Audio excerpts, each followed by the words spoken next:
I have in my hand the beast, Dane Brugler of The Athletic, put together over 300 pages of draft coverage, scouting reports, grades. What does he think of this TCU Horned Frog class? We'll talk about that next in Locked On Horned Frogs.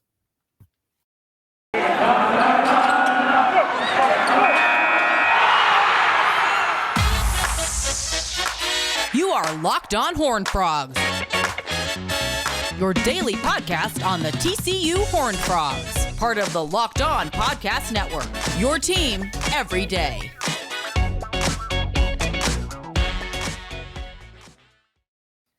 It is Locked On Horned Frogs. We're going to talk some NFL draft today. Please subscribe to the YouTube channel. We're getting closer to 600 subscribers, which is really cool. You can also subscribe wherever it is you get your podcast in its audio form. I'm Steven Simcox, the host. So there's so much draft coverage now, NFL draft coverage, that is. Everybody has their people that they listen to, and there's a ton of great resources. But one resource that I've really kind of fallen in love with over the last few years is something Dane Brugler puts together for The Athletic. It's called The Beast, and it's over 300 pages of extensive scouting reports, grades. And so I want to share some of his thoughts after doing all this research about these TCU players. And I have a simple question for our audience today. I'd love for you to comment here on the YouTube channel, or you can hit me up on Twitter. I'm at Simcox Steven, as you see there. Who is going to be the best pro out of this class of TCU draftees? Is it the guys who are probably going to go in the first couple of rounds, like Quentin Johnston or Steve Avila?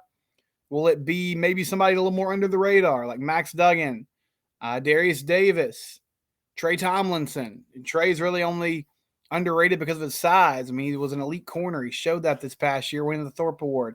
Who's it going to be? I'd love to hear from you. Again, at Simcox Steven on Twitter or here on the YouTube channel. But here is some of the thoughts from this very, well-documented, extensive scouting report that Dane Brugler did about TCU players. And we'll start with Quentin Johnston. He has Quentin Johnston as the number 5 wide receiver in this class, which I would disagree with, but he's a little lower on Quentin than some other draft experts are. As far as strengths and weaknesses, he says when it comes to strengths, athletic strider with outstanding size and speed, has great foot quickness to defeat the jam and create initial spacing, gets in and out of his breaks quickly. He loves running curls and stop routes, gives himself room along the sideline and creates leverage to get away from defenders, can hit a burst at the top of routes and create big-time separation with those long strides. Fluid, well-timed body adjustments to track the ball. Reserved and humble, competes with a quiet confidence. NFL scouts use words like genuine and unselfish to describe him. When it comes to weaknesses, Dane said there are focus drops all over his tape. He does have a bad habit of allowing the ball into his body and not catching with his hands. Can run before securing the ball at times. Ran a streamlined route tree and lacks polish and footwork. Can be inconsistent at times. Doesn't always play to his physicality. And then he went on to cite some injury concerns. The injury concerns, I think, are overblown. Quentin had a hyperextended knee a couple of years ago, missed some games. He actually fought through an ankle injury this past season. I thought did a pretty good job given what he was dealing with. But, the thing that separates Quentin from me is, we've talked about it before, that ability at his size to catch the ball and make things happen after he catches it, right? And they sort of got away from that after his ankle injury. But his ability to sink his hips and use that spin move to get by guys, or just use that big frame to get an extra 5 or 6 yards by putting his head down, or just bouncing off a tackler.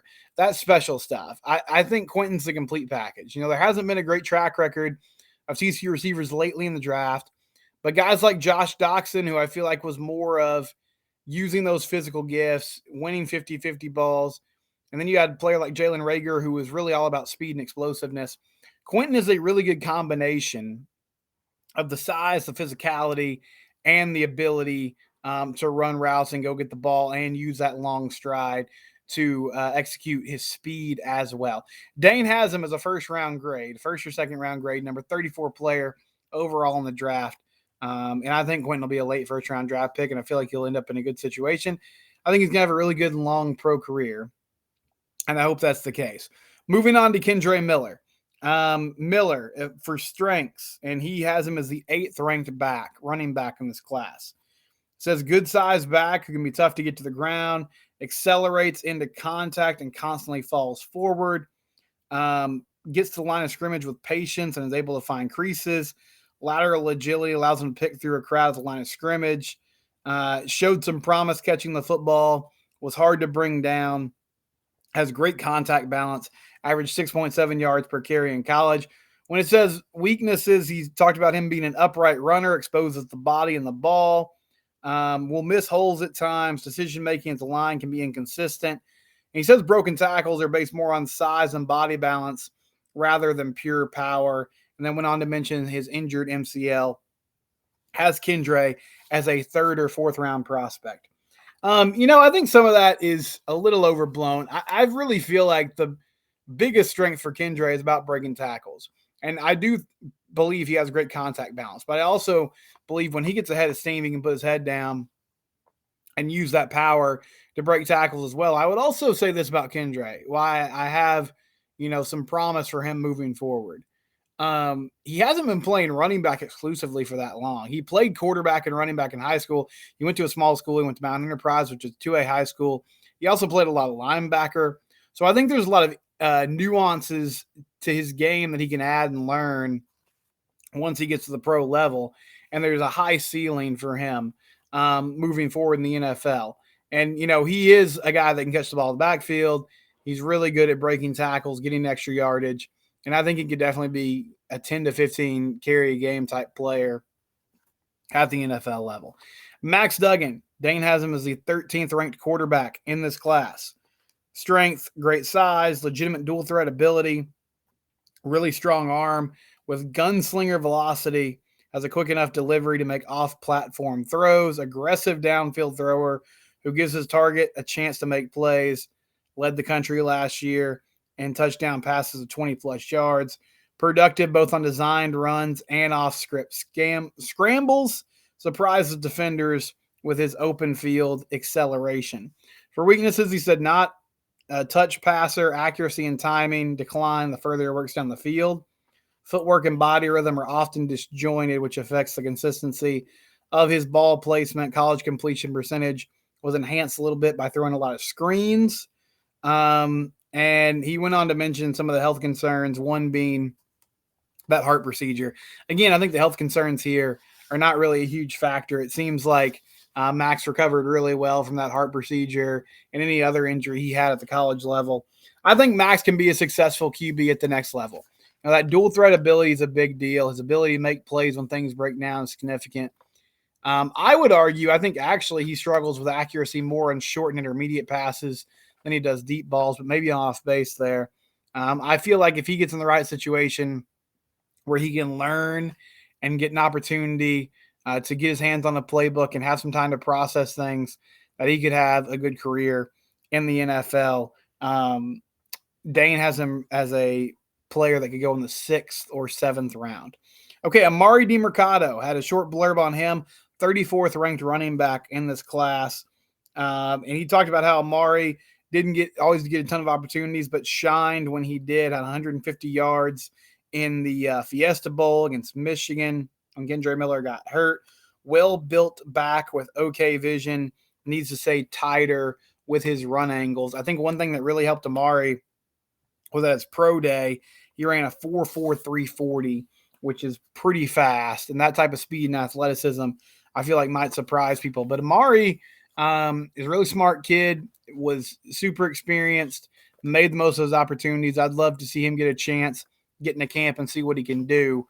I think he did such an admirable job, both spelling Kendre Miller when he needed rest and also getting after it and just making plays when he could. All right, one more, and then we'll take a break, and we'll keep rolling with this. This is fun. Darius Davis, he has ranked as the 35th wide receiver in this class. Strengths, speed, both timed and on the field. Has great acceleration, catches would-be tacklers off balance, able to turn short screens into big gains, great vision, has the quickness to get defenders, to slip defenders in tight corners, kept drops to a minimum over his career, plays with the toughness required for the NFL, and went on to also say all his accolades as a punt returner, 5 punt return touchdowns in his career, which was tied with Cavante Turpin. for a record. Weaknesses, his size, he's small, below average length and catch radius, tiny target for quarterbacks, relies too much on his body to trap the football at times, did muff some punts in his career. Physical defensive backs will try to crowd him to the line of scrimmage and create release issues, struggled in contested catch situations. I mean, Darius has a pretty clear path in the NFL. He's got great explosiveness and speed. I think he can be a special teams guy. And then the question for him really is going to be, what can he offer on the offensive side of the ball? Obviously, TCU made it a point to get him the ball behind the line of scrimmage, to use him on those pop passes, those jet sweeps, those screens. You're not going to see as much quick game in the NFL, but I think there's going to be some opportunities for him at the next level. And he has Darius ranked as a 6th or 7th rounder on this draft guide here. So we'll see where he ends up. When we come back, we'll continue this. What does he think of Steve Avila, one of the more highly rated draft prospects in this class? Before we do that, though, FanDuel is the place to go.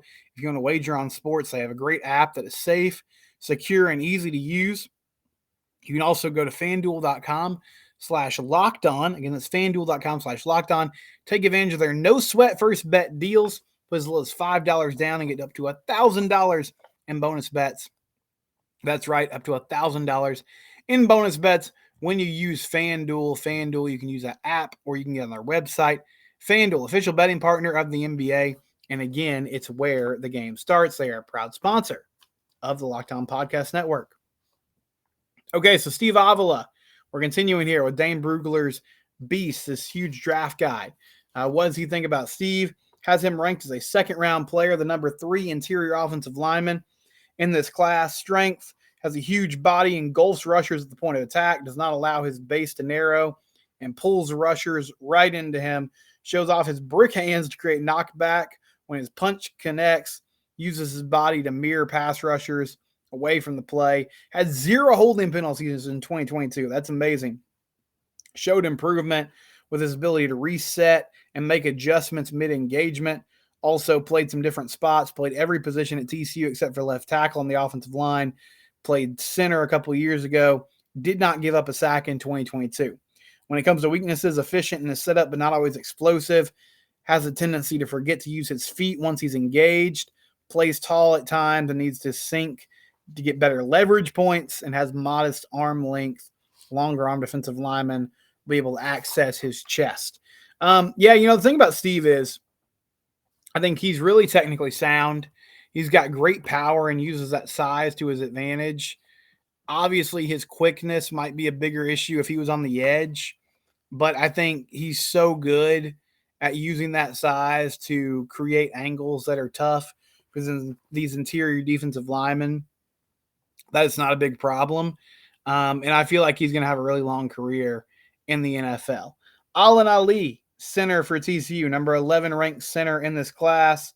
Grew up in Fort Worth, was a starter at Timber Creek, and then played at SMU, ended up playing at TCU as well.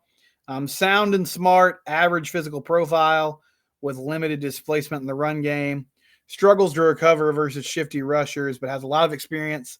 60 career games played.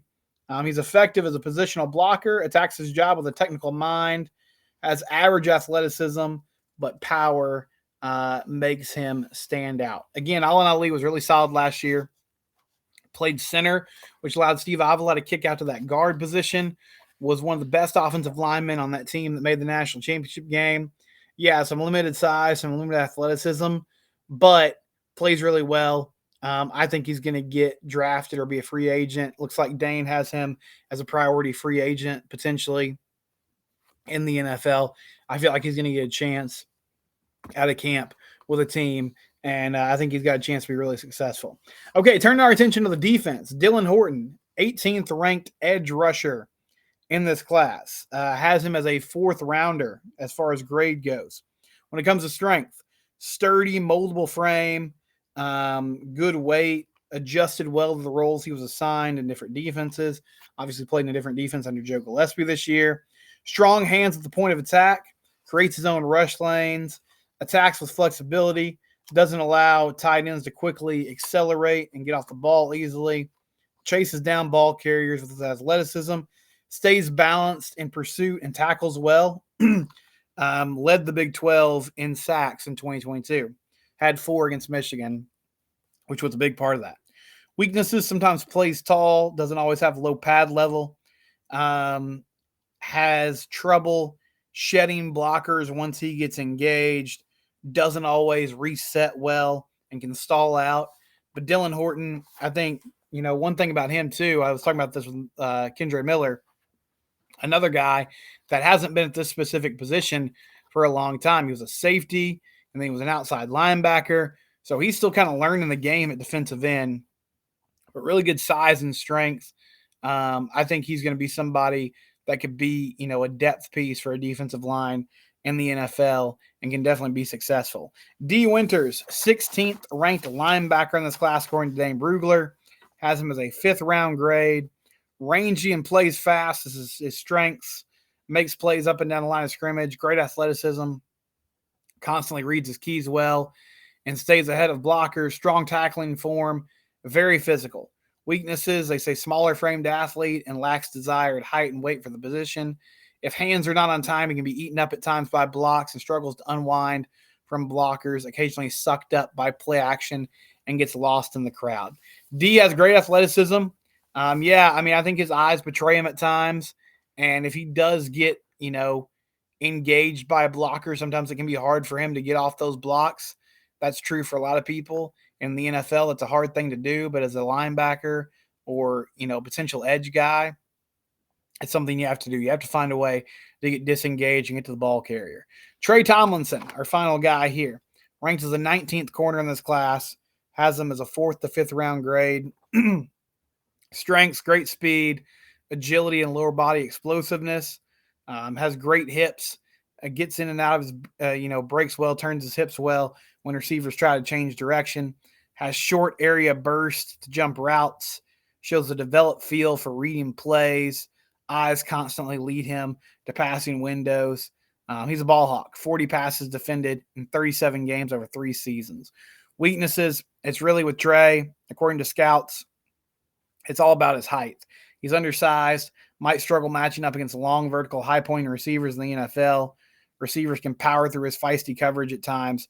Super aggressive play can lead him to early contact. And, we saw those pass interference penalties at times at TCU, but he's so physical. I think Trey has a great chance to be a slot corner who can step in there and hold himself really well against some inside receivers, can make plays. The way he jumps routes, defends passes, gets interceptions, that's the name of the game when it comes to the NFL. That was a lot of words. I hope you enjoyed it. I was kind of trying something new today. Let me know when we come back or wrap things up. This is Locked On Horned Frogs. Before we go, I had a couple comments on the YouTube channel, and so I wanted to sort of address those. I had an episode go up on Monday about Jonathan Bax, an impact freshman, and I had a question from @CJSHO on YouTube. How much playing time do you think Cam Cook will get? Well, Cam Cook from Round Rock Stony Point, great back, 4-star back. He'll be enrolled in the fall. I'd love to see him on the field. I think it's going to be tough for him since he's not here in the spring, and he'll be behind guys like Amani Bailey, Trey Sanders, Trent Battle, Corey Wren potentially. But I feel like he'll have kind of the Amani Bailey role that Amani had last year, which is, late game situations, maybe in cleanup duty, or if you need somebody to get a spell, they're going to give Cam some opportunities. Really explosive back. Excited to see him here at TCU because I think he's going to be a really good player. I also had a video about Haas Haney, 3-star quarterback from Aledo that committed to TCU recently. And the commenters say the ratings are reliable in general. There's always 5 stars that don't pan out and 3 stars who end up like Pat Mahomes, so anything can happen. Yeah, that's true. I mean, when it comes to recruiting rankings, it's an inexact science, even though I think it's gotten better through the years. But you're right. It's not the end-all, be-all, and you see guys excel from their star rating or not do as well as people think, on a yearly basis, and that's just part of it. That'll do it for Locked On Horned Frogs today. Thank you for listening. We'll be back tomorrow. It's your team every day.